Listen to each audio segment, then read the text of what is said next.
needed it. Caden gave you some great pitching in the ninth there. Talk about the decision to go with him. Well, I think we're still trying to figure out. We're bringing in Collier and Abelt into games earlier, right, and give us a little bit more length because not every game is decided in the ninth inning, and sometimes we don't get to that spot. So those guys have done really good. I think Collier went 2 2/3. Obviously, the ninth didn't go the way he wanted it to go, but Klecker's with Klecker now being in the bullpen for the first time. We're trying to figure out in terms of how to best utilize him, and not use him too much, And I felt like Cademan threw the ball extremely well on Friday when he came in a bases loaded situation. I was actually first and second, 2-0 count. I thought he threw the ball extremely well, 2 infield hits. So I felt like it was a good matchup, and really haven't given him the opportunity to pitch in that situation very much in his career. And he's probably grown the most in our program over the last 3 years in terms of just being more consistent both off the field and then on the field. So I think his consistency is paying off in terms of what he's doing away from here. And I think he's way more consistent in terms of his outings here. So when you do that, you give more trust to guys like that, And so it ended up working out great. And like I said, big series win for us. What was your message to the team after the win today? Well, we went back to what we talked about of thinking and acting and behaving like winners.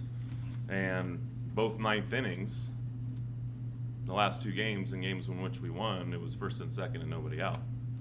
And Klecker did what he did, and Cademan did what he did. So I think, the message is it's exactly what you act and behaved and thought came to fruition in terms of making things happen in the ninth inning to win a ball game.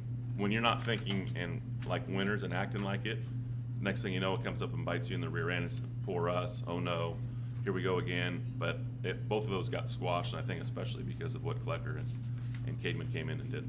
Ben Hampton with 2 Yep. 2/3 innings. Was the thought process bringing him in just speed differential? Yeah. Or was there something else? No, I mean, again, we have to utilize our experienced players, and he's got a ton of experience in this league.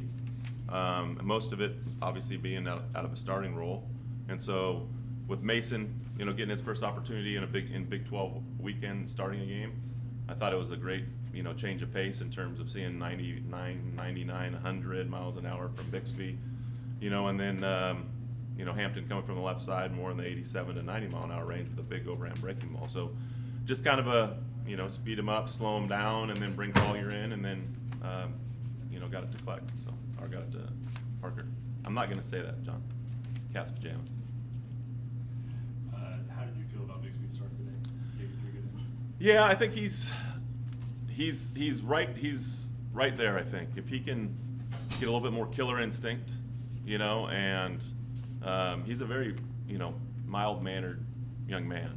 He's pretty steady Eddie. I've never really seen him mad. I've never really seen him super happy and excitable. He's just kind of like that, And so I think working on tempo a little bit and being a little bit more of a presence in terms of being 6'9" and throwing 100 miles an hour, and that's with opportunities. I mean that was his 11th, 12th, and 13th inning pitch in his career, coming off an injury where he didn't pitch his senior year. He had Tommy John in September of his senior year. So we're bringing him along slowly, and I think the next part of that is kind of his putting his foot on people's necks, I think, and being a little bit more of a big presence on the mound. I think that's the next step for him, and some of that comes from just going out there and proving that you can do it, and confidence. Is that DH spot still for grabs, or is there kind Sure. of 1 or 2 guys that are pulling ahead? No, if anybody wants to keep getting hits, we'll keep putting them in there. It's a lot of it comes with injuries. Obviously Maxwell didn't play today.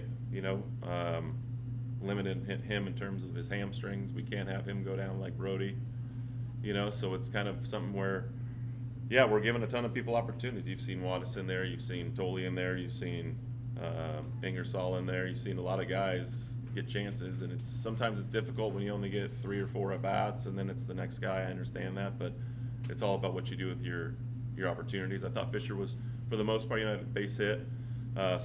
Scored, base ran really well and scored on, a close play at home plate. So his athleticism paid dividends in terms of him in our DH role, probably more on the base paths than anything else. Sixth inning there, Ryder tries to take second Yeah. on a walk. Is that a called play? Did you guys notice something? Well, it's just something that we're really, we're kind of burning the ships, man. It's anything and everything of coming across and touching home plate. And, we didn't run it the way we probably wanted to run it, in terms of you don't want to get tagged out before the guy at third base has an opportunity to score. So that's something that we can get better at. But yeah, there's certain times in games where you try to surprise people and do things that are a little bit abnormal just to, scratch across to run, and it ended up not working out.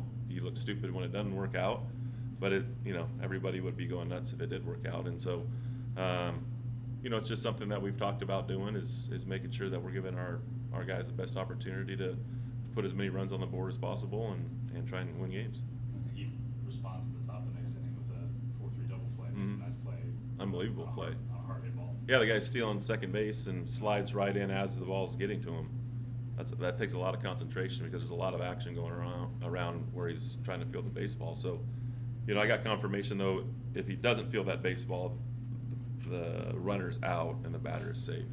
Because the base runner has to give the defense an opportunity to field the baseball. And so that would be considered interference. So, ended up getting both guys with a great play.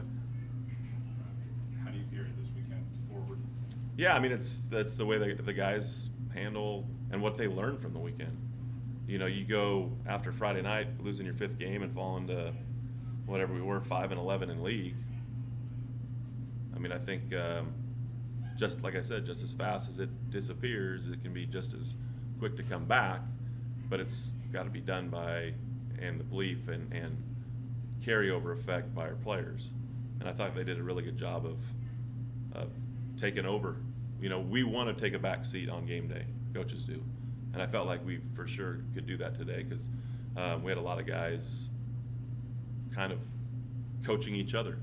Our older players kind of took it over, that's what we've been looking for. That's your best teams. Your best teams are the ones where your players are the ones that are leading, and it's not always the coaches having to talk about different things. When things go wrong, we have players discussing that with other players as opposed to it always coming from a coach. So I thought they did a really good job of that, and pitched good, played really good defense, and got timely hitting. We've talked about that all year. If you do 2 of those 3, you're gonna have a chance to win games. If you do all 3, you get a chance. You're for sure gonna win. So I thought we did that. We played just enough offense, played really good defense, and I thought we pitched the ball good.